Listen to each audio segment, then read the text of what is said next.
What's going on, guys? Welcome to another episode of You for Panty and Stocking Season 2. This is episode 5, and with me, as always, I have Bluespade. Yeah, little I don't know. It's not as crazy as the last 2 episodes were. Mm. In terms of course, what was their final skits. Um, the first 2 skits, kinda got off into a little bit of a weird start. The first skit mainly focused on, the Demon Sisters, in which, okay, so what happened was, uh what was it? I think Scandy was the one. She went over to use the toilet, and then all of a sudden, what was it? And her sister is taking a bath. What what happens afterwards? Like, there's this huge storm or cyclone or hurricane that strikes the city, and they notice like a lot of the buildings have been turned into into sashimi or sushi, nigiri sushi, for however that's possible. And they find out that it's a giant ghost of a restless sushi chef.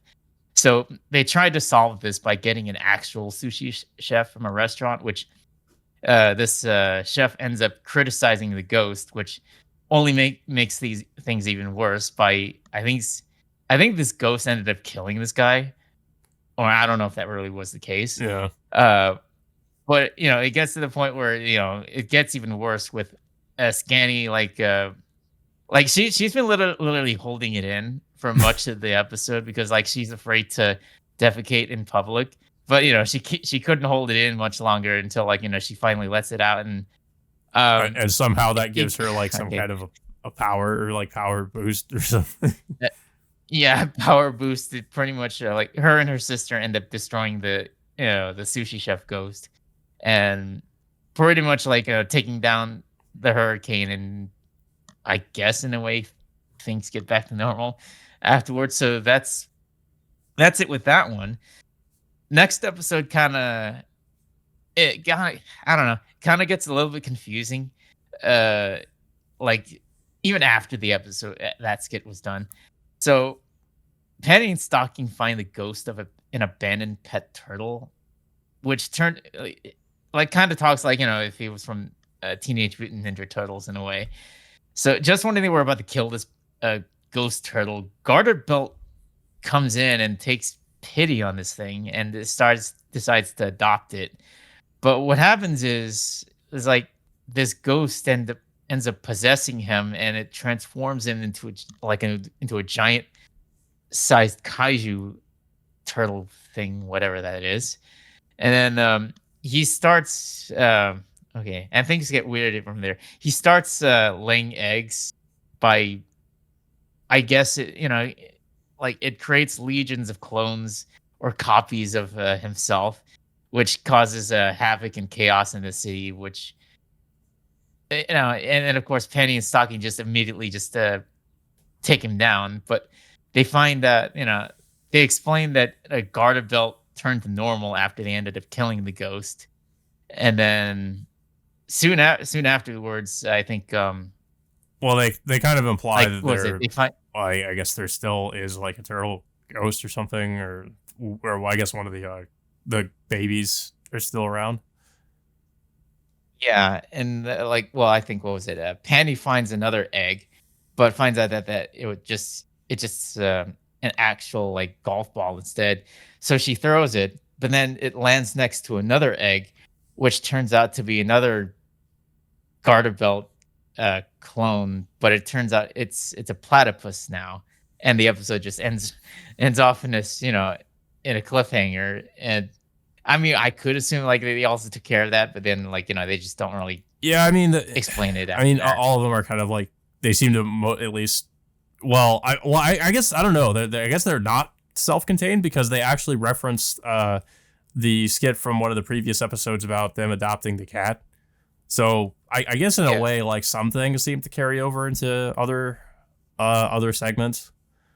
Um, but Yeah, making some references to what happened in other episodes and other skits in yeah, particular. But of course, like if we were talking about like the more outlandish ones, like that whole like Hanna-Barbera Yeah. crossover, whatever that thing was.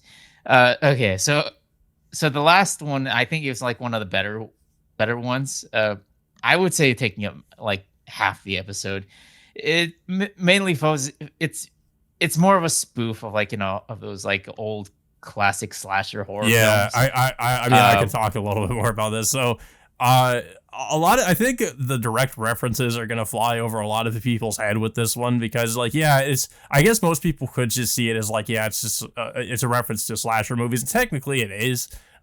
So it's more specifically like a reference to an old subgenre of horror called the giallo genre, which was popular like with Italian movies back in like mostly in the 60s and the 70s, and it was seen as like a precursor or predecessor to the mostly like the American slasher. But they all kind of have similar themes. Usually there's like a black gloved killer running around like mostly killing like women. But one of the more prominent directors in the giallo genre is a guy by the name of Dario Argento, which I was kind of shocked they like actually have a character in this episode that is called Dario, and he looks exactly like like a cartoon version of him, but it looks like the actual guy. And there's actually like a direct reference to one of the movies he's probably most known for, which is called Suspiria. So like there's a lot of that in this episode, in this segment. So I was kind of shocked that a lot of that was in here. But yeah, like this is, I would say it's actually like probably the most straightforward and maybe not as weird one, like skits out of all the other skits. Because like a lot of it just focuses on like I guess this mystery of these I think it's specifically like these blonde women that kind of like resemble Panty. They're like who are being killed off, and they're trying to figure out like who the killer is. And that so the Dario and these I guess police officers take Panty into like I guess some kind of protective custody. Where she's staying with all these other blonde women that kind of also resemble her. And I guess they're there to like, supposedly they're safe from the killer there. But of course, it's revealed the killer is like stalking them or, is actually like hanging around that place. yeah, and like one of the women end up. Yeah. Okay, so it's really confusing, like how this plays out. So like one of the women gets killed by being killed inside Oh, of a washing yeah. So machine with I think razor that blades. was, so I think that's just like, sort of like parodying how, like, because another, I guess you'd say, staple of that genre is the sort of creative ways that people were killed in those movies.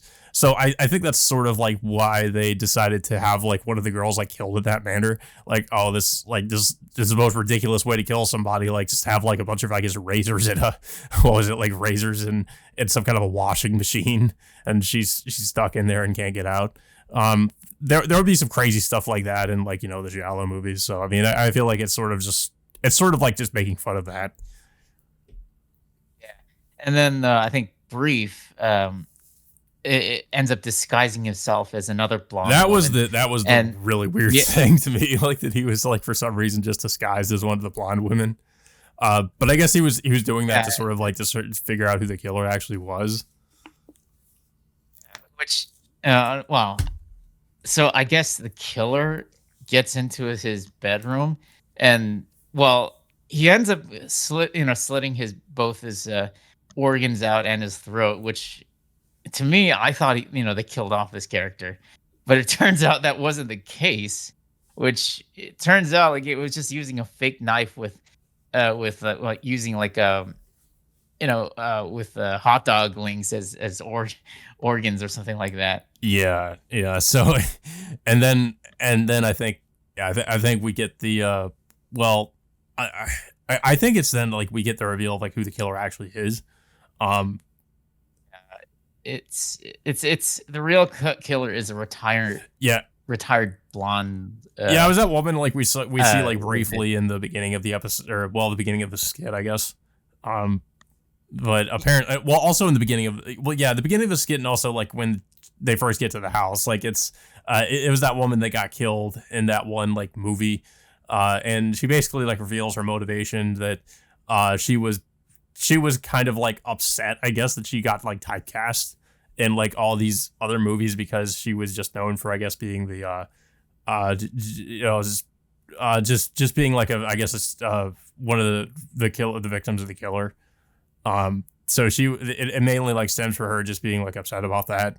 And so that's why she decided to just like, I guess do like kill people, or well, I guess specifically like kill like these blonde women that kind of look like her.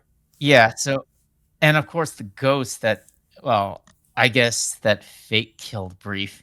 Turns out it's a manifestation of this retired blonde actor's jealousy or hatred towards, like, people typecasting her. So she ends up like making the mistake of like berating the ghost for, I guess, not killing anyone, but the ghost ends up killing her anyway by just pretty much cleaving her in half. Yeah. Down the middle. So it's the ghost kills her, and then he ends up passing on to the afterlife or something like that. So pretty much the mystery is solved, and like, I guess in a way, like, things are back to normal in some weird manner. But yeah, that's about it. It just ends in such a like a dark, bizarre note. If anything, I guess it makes sense considering they were sort of like parodying like slasher movies. But yeah, I thought it was a pretty good episode. I thought that the first, in my opinion, like the first skit was probably the weakest one. The second one was a little bit better. But yeah, I thought the real standout was actually the last one, just because like I said, I was kind of shocked that it referenced like all the stuff it did. I guess I shouldn't be too surprised. But considering they like already like referenced like the Fast and the Furious, so I guess really like nothing is off limits. But and also like the Teenage Mutant Ninja Turtles to some extent. I mean, I don't know if it has anything to do much of Teenage Well, Mutant except for Ninja that, Turtles. just like one character that kind of looks like one of the Teenage Mutant Ninja Turtles. Yeah, I mean, well, his appearance was only brief Yeah. before it turned into a more of a kaiju and a type of spoof episode after that. But yeah, I thought it was an okay episode. It's just the first two skits were kind of the weakest ones. Other than like, the last the slasher flick parody. It felt like the last episode. one had a lot more, like just more, I guess, more of a plot, and it was a lot, like I said, it was a little bit easier to like sort of understand what was going on as opposed to like the other two that were just completely. I just felt like they was trying to be as ridiculous as possible, and you couldn't really like. I mean, you still could figure out what was happening, but it was just like it felt like it was just like one ridiculous thing after the other. But I mean, that's kind of like been how the show has been so far. Is just like how crazy can it get with a lot of the skits. Yeah, I definitely like the third skit in this episode. I thought it was more. It was more like I can't say self-contained. It's at least it's not ridiculous to the point where you just tune yourself out just to accept something. Well, so I think like the Hanna-Barbera parody in the previous episode was like. I think that was the one that I just like completely, like you said, yeah, you couldn't really follow it at some point. And it's just like, that's kind of how I felt about a lot of it. And it's like, I mean, it just felt like, that was the most like out of just a completely insane one. Yeah. But yeah, it's like I said, okay episode. The first two skits were kind of the weakest ones, I guess, for the season in particular. It's just like, the last half, I think, was the strongest one with the whole serial killer thing. Yeah, definitely. But yeah, guys. So that all being said, until next time, we will see you all later.